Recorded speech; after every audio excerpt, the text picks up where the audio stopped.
Look out, ball! If you go like that, you don't like NBA basketball.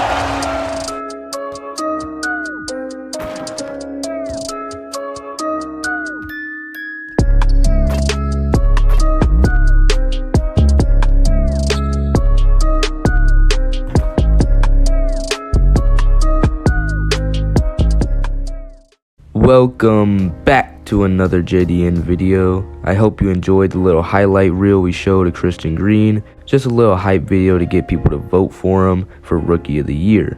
And now in this video we will be seeing regular season basketball finally. It's been so long. But before we get there, we will see 3 star players that may potentially be switching teams in the offseason. I'm talking about the 30-year-old Pascal Siakam, the elite scorer Bradley Beal, and very athletic guard Zach LaVine. Now I do want to see what y'all actually think, because some of these players will end up moving in the offseason. The Wizards this season have been struggling somewhat, but they are in the playoff hunt, while the Bulls, they may look to move Zach LaVine. He is somewhat young, but they are struggling very hard, while Pascal Siakam is 30 years old and may be declining sooner rather than later, so the Raptors might end up moving off of him, especially since a down year has came this season. It's Saturday prime time. It's NBA on ESPN time. And with that introduction, we have the Utah Jazz versus the New York Knicks. The improving Jazz team has been atop the West all season, led by James Harden and Jameer Ware. This young Knicks team, even though their record is pretty bad, they're 8 games under 500, they are in the playoff hunt and they are in the play-in picture, while being led by this man right here, Christian Green, as he has to pass out the shot. The Jazz early, they were able to get Christian Green to pass the ball. Christian Green, the rookie, he's been the Lord and Savior of this Knicks team, as you see him just dunk on Jameer. All season, Christian Green has been difficult to guard. He leads all rookies in scoring with 21 points a game, and Jameer Ware leads all sophomores in wins. He's on the most winning team, the Utah Jazz, who is really pushing for a championship spot. The addition of Mikal Bridges really creates a new defensive presence on this team and just adds more depth. And at home in this game, the Knicks were fighting all night. The young core was able to push the Jazz to the end of the game. And in the clutch, James Harden gets the ball on the wing. He gets past Jalen Brunson for the easy layup to make it a 2-point game. And to end it, James Harden drains it. On prime time, he hits the buzzer-beating shot to win the game. At the buzzer, they win by 2 in a high-scoring matchup, 135-133, and James Harden sends the Knicks packing. And now, after the game, we have a little interview with the said James Harden, the potential MVP. Sends it over to David Aldridge, standing by courtside. David. Thank you, Kevin. James, you guys facing a back-to-back on the road, a tough schedule, but so far so good, right? It's tough, man. We're a resilient team. We work extremely hard, you know what I'm saying? So put the pressure on us, but we're mentally tough. Big time win on the road, and we got another one tomorrow. Yeah, you win on the road with mental more than physical, man. Appreciate your time. And in the game, the Knicks tried their hardest to win, but the Jazz were just too much with the duo of Jameer and James Harden that's been deadly all season, and another win for the Utah Jazz. The 11th seed Toronto Raptors go up against the young 7th seed Oklahoma City Thunder. The rookie forward William Wilson has been better and better as the season has gone on, developing a jump shot in the process, which creates more openings for him to attack the paint. The Thunder recently signed Monty Williams last offseason to coach their team, which has led to the improved season as a result. Monty has utilized the bench more, and in under 70 games, the Thunder have scored more bench points than they had in 82 games a season prior. Looking on the Toronto side, before the All-Star break, they averaged 113.4 points a night, but in the 15 games since the All-Star weekend, they only average a league low 102.9 points a game. They have been struggling to gel since the rumors of Pascal Siakam leaving after the season, and this is the worst time for them to be struggling. They really need to win games to make it into the play-in and maybe even the playoffs. As Demetrius Augustine dribbles up the court with just 37 seconds left, fades and he drains the three. Demetrius Augustine takes them up 2 points against the Thunder team. What a shot. You can see the fans going crazy. What a beautiful court, by the way. And Shai Gilgeous comes back and drains it to take the 1 point lead. Shai Gilgeous is for sure making his all-star case. Josh Giddey, who injured himself early in the game, stays in, and the fans are a little shocked. Pascal Siakam misses. Maybe he just does not want to play for the Raptors anymore, and Demetrius Augustine could tie it, but he misses. His too far out, and the Thunder walk away with a 3-point lead. Pascal Siakam did lead the way, and Josh Giddey stayed in the game and battled through to lead the Thunder to a victory. For the Hornets, ever since the All-Star break, they have been looking pretty, averaging 128.5 points a night, which leads the NBA. They take on a mediocre Wizards team, and these two teams have grown into a rivalry of sorts due to the two sophomores, Kadon Ryan and Paul Thompson, going at each other's throats every night. And early on, it appeared as Paul Thompson was in control of the 1v1 battle. With the duo of Ben Simmons and Paul, Washington was able to take early leads from their aggressive defensive schemes, forcing LaMelo to pass and for Kadon to shoot contested. The game was always more of a struggle offensively for the two teams, and the Hornets couldn't get it rolling, while the Wizards stayed focused on their defensive mindset. Eventually, the overall talent of the Hornets overwhelmed the Wizards, and there has been some rumors that Will O'Neal will try to be leaving the Hornets soon, but you gotta think they just spent a second overall pick, so they will not be too quick to give up on the young center. He has been improving somewhat his efficiency. He's only averaging around 45% from the field, but at one point it was around 40%, so it has been getting a little better. He has been shooting less threes recently. The coaching staff has told him he's not a three-point shooter.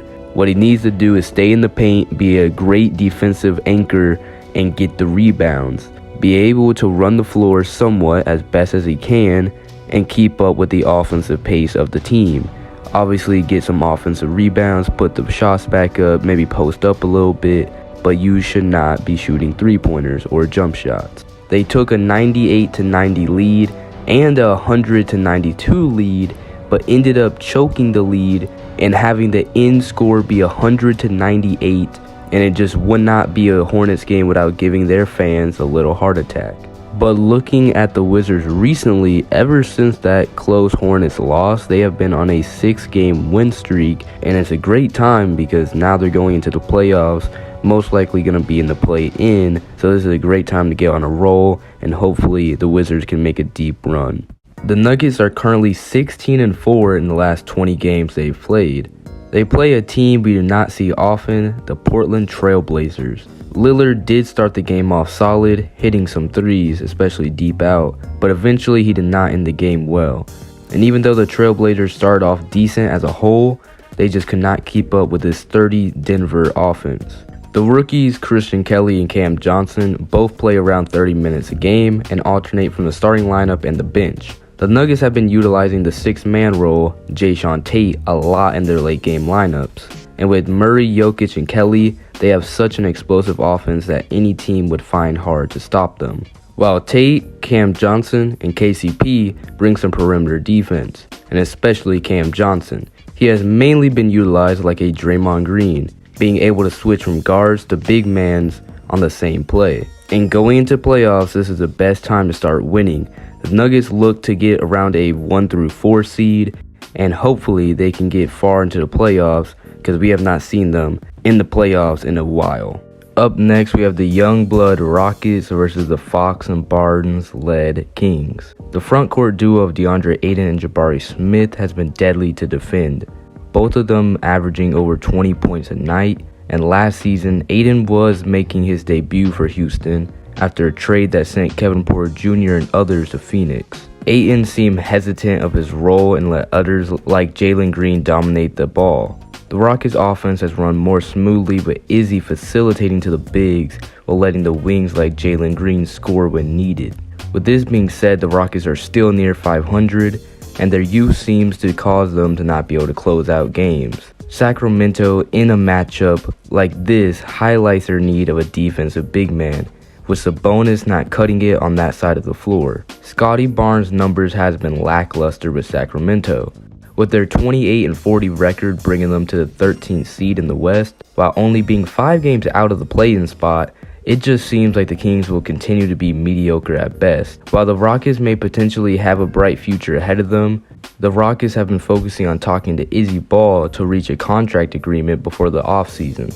But he has asked for a steep sum of money, and the Rockets must decide if he is really the cornerstone of the franchise like many think he is. And at this point, it just seems like every night the Kings are going to lose. They have not been good since the All-Star break, and the Rockets easily win. The Rockets at least have some type of future. The Kings may be sort of young, but they just have no direction of winning in their future. And when we look at the standings, the Heat sit atop of the entire league with a 57-win record. And the young Hornets group, who was struggling to start the year, are the 2nd seed. The Nets, who lost Kevin Durant and Chris Middleton, are the bottom of the East, not so surprising. And the Jazz and Lakers are 1 and 2, ahead of everyone else by far. And the 60-win team last season was the Grizzlies, and now they only have 39 wins and will be lucky to get 50 this season. And this year, by a shocker, all the young teams are the #1 teams in scoring.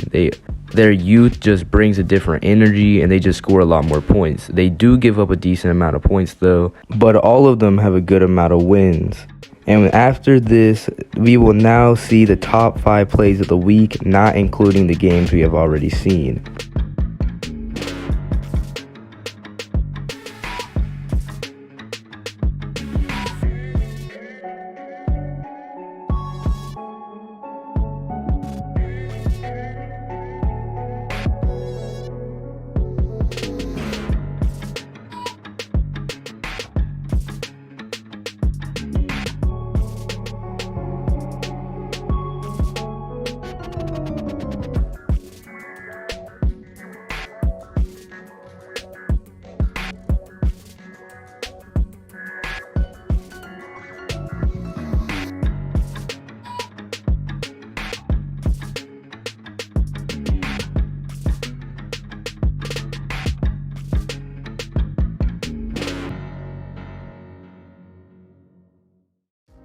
Now let's take a look at the up-and-coming draft class. Andrew Gretsch grew up in a bad household and could only combat it with his love for basketball. The overseas big man is projected highly in the up-and-coming draft due to his defensive abilities and mainly his defensive presence in the paint. OJ Tremblay, the Canadian point guard, can absolutely shoot the lights out. You can obviously notice his height being a disadvantage on defense, but his height made him have to work extra hard on skills like dribbling and shooting at a young age.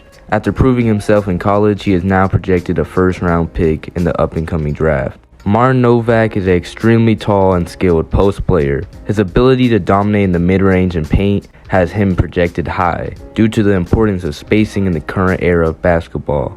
Now, Jake Bean has been accused of lacking in certain physical attributes, but his hustle and gritty style of play has him looking to be a nice pick, first or second round. From certain scouts, Jake has been compared to the likes such as PJ Tucker, being able to play center in extreme small ball lineups. Lastly, we have JJ Shuttlesworth, a great all-around guard, able to defend and create his own shot off the dribble. His father, Jesus Shuttlesworth, was more of a three-point specialist, while his son is more of a solid three-point shooter, but with a bigger emphasis on using his athleticism to attack the rim. And that will be the end of the video. Thank you for watching. If you want to make a player, better go soon. Link in the description. Join the Discord and create a player there. And that's the end of the video. Peace.